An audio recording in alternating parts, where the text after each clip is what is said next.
चला तर मंडळी, मैदा साठा न वापरता दिवाळी फराळाच्या ताटातला मानाचा पदार्थ करू। 2 वाटी किसलेलं सुकं खोबरं मिक्सरला जरा बारीक केलं, 1 चमचा खसखस भाजून काढायची, सुक्या मेव्याचे काप चारोळी थोडंसं तूप घालून तांबूस होऊन भाजून काढायचे, सुकं खोबरं सुद्धा सोनेरी रंगावर भाजून काढून घ्यायचं। पाव चमचा तुपामध्ये 1 वाटी बारीक रवा तांबूस रंगावर येईपर्यंत मंद आचेवर भाजायचा। संपूर्ण साहित्य गार करायचं।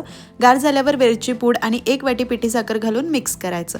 सारण करण्यासाठी 1 वाटी गहू पीठ, 1 वाटी रवा, 1 चमचा पिठी साखर, मीठ, 2 चमचे गरमागरम तुपाचं मोहन लावायचं, पाणी घालून घट्टसर मळून अर्धा तास मुरवून घ्यायचं। त्यानंतर तुकडे करून मिक्सरला जरा फिरवायचं किंवा ठेचायचं।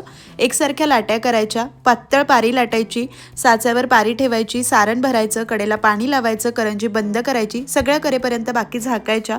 मध्यम गरम तेलामध्ये लो मीडियम फ्लेमवर उलटून पलटून तांबूस रंगावर येईपर्यंत करंजी तळायच्या। या करंजी चौपट फुलतात, खमंग खुसखुशीत होतात। सविस्तर रेसिपी आहे बरं का, टायटलमधल्या त्रिकोणावर क्लिक करा।